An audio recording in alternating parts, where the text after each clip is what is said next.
Hola amigos, este es un curso para principiantes de soldadura. Vamos a ver fundamentos de soldadura eléctrica, naturaleza de la electricidad. Todos los cuerpos están formados por elementos químicos o sustancias elementales. Cada uno de ellos está constituido por átomos. Dentro de los átomos vamos a encontrar tres partículas: los electrones, que son carga negativa, los protones, que son carga positiva, y los neutrones, que son carga neutra. En algunas sustancias, especialmente en los metales y bajo ciertas condiciones, los electrones son libres de moverse de un átomo a otro, originando un flujo de electrones a través del material.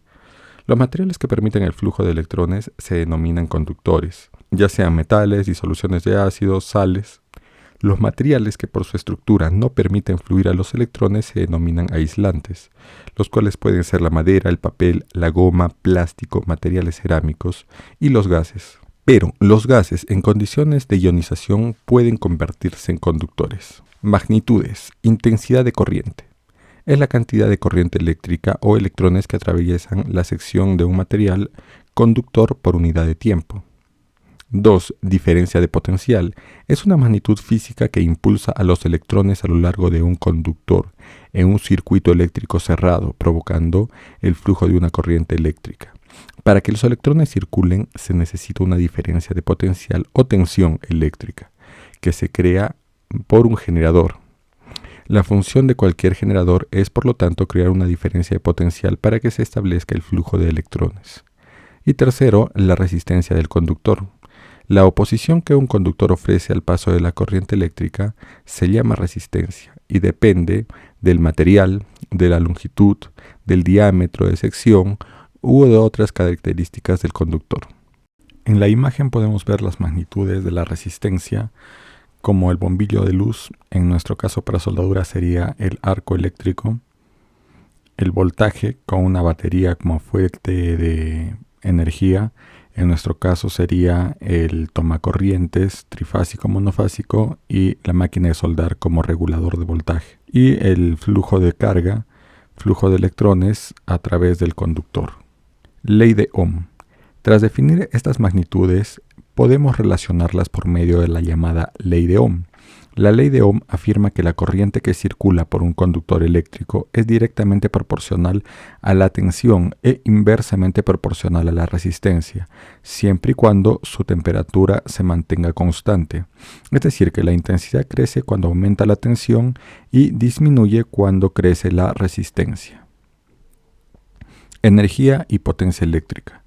La electricidad es una forma de energía que se obtiene por la transformación de otras energías como la química o la mecánica. La potencia se define como la energía o trabajo consumido o producido en un determinado tiempo. La unidad de potencia es el vatio.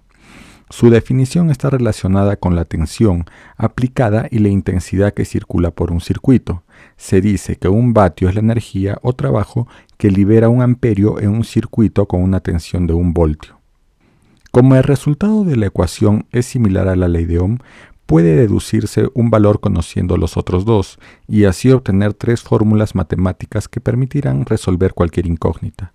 La unidad de potencia eléctrica es el vatio, tiene correspondencia con otras unidades de potencia utilizadas en el rubro automotriz, como los caballos de vapor y los caballos de fuerza. Efecto Joule. El efecto calorífico de la corriente eléctrica, efecto Joule, ocurre cuando la electricidad circula o pasa por un conductor o una resistencia. El físico James Prescott Joule, en un experimento realizado con un calorímetro, dictaminó que un joule es igual a 0.24 calorías, es decir, realizó un experimento sobre la energía joule transformada plenamente en calor, caloría. Aquí tenemos las fórmulas de calor y energía. Arco eléctrico.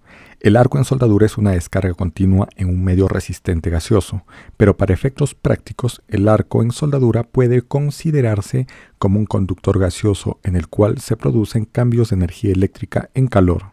Algunas características del arco eléctrico son: proporciona altas concentraciones de calor, es fácilmente controlable a través de medios eléctricos, tiene influencia en el modo de transferencia del metal desde el electrodo a la pieza de trabajo, elimina óxidos superficiales, pero siempre es recomendable soldar sobre materiales limpios. Como sabemos, los gases en condiciones normales son malos conductores eléctricos, prácticamente aislantes, por lo que para conseguir el arco es necesario que el gas se haga conductor. En estas condiciones se dice que el gas está ionizado y se da el nombre de plasma. Para la ionización hay que conseguir separar sus átomos en iones y electrones, es decir, cada átomo tiene el mismo número de electrones que de protones. Sin embargo, a una temperatura elevada de cortocircuito, todos o alguno de los electrones de cada átomo se separan, dejando un ion positivo. Columna de plasma. El gas que se ioniza para convertirse en plasma puede ser el aire, los vapores desprendidos por el revestimiento del electrodo y o el gas de protección. La ionización del gas se logra mediante el cebado del arco, encargándose luego el propio arco de mantener esta situación. El cebado del arco se realiza normalmente rascando el electrodo sobre la pieza.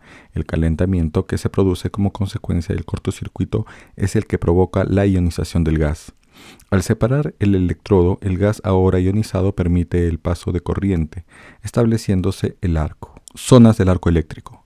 Cátodo, terminal negativo, desde donde se produce la emisión de electrones que ionizan el gas convirtiéndole en plasma.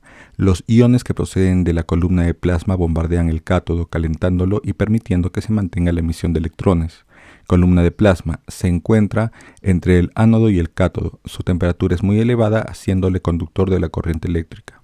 Ánodo, terminal positivo, es donde se dirigen los electrones atraídos por la carga positiva del ánodo. Características del arco eléctrico. Existe una relación entre el voltaje e intensidad denominada característica del arco. La curva característica depende, entre otras cosas, de las longitudes de arco. Por lo tanto, para una misma intensidad, la tensión aumenta con las longitudes de arco, como se ve en la imagen.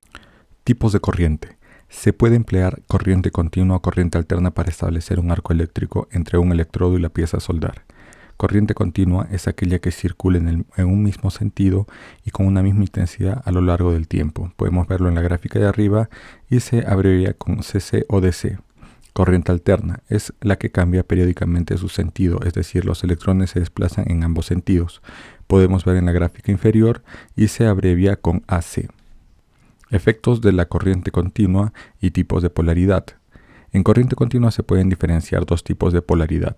Polaridad directa, cuando se conecta el electrodo al terminal negativo o cátodo y la pieza al positivo o ánodo. Sus siglas son DCEN.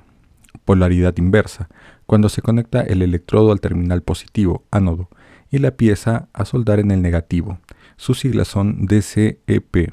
Una pregunta frecuente es con qué polaridad debemos soldar nuestros electrodos. Esto es fácil de responder. Todo fabricante nos dice en su ficha técnica o en la caja donde vienen los electrodos a qué polaridad van a ir conectados para soldar. Por ejemplo, en esta caja de la marca Golden Bridge, la clasificación del electrodo E7018 nos indica que el electrodo es capaz de soldar con corriente alterna y con corriente continua con el electrodo al terminal positivo. Paradoja. Con polaridad inversa, los iones impactan sobre el metal base, penetrando sobre el baño de fusión.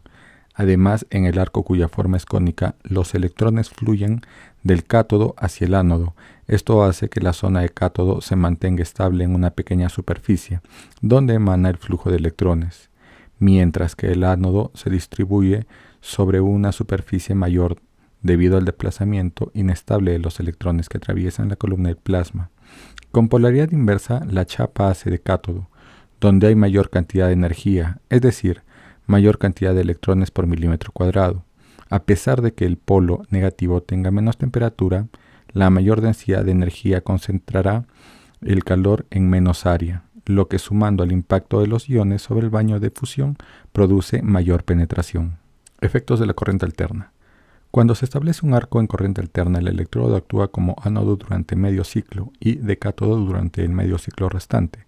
Es decir, está produciendo alternativamente un ciclo en el que el electrodo actúa de positivo y de negativo, como podemos ver en la figura. Finalmente veremos una gráfica donde se representa el baño de fusión en función de la polaridad utilizada. Con esto terminamos el primer video sobre soldadura general básica. No se olviden seguirnos en nuestras redes sociales y ponerse en contacto para cursos personalizados full prácticos de soldadura. Les agradezco su tiempo. Hasta luego.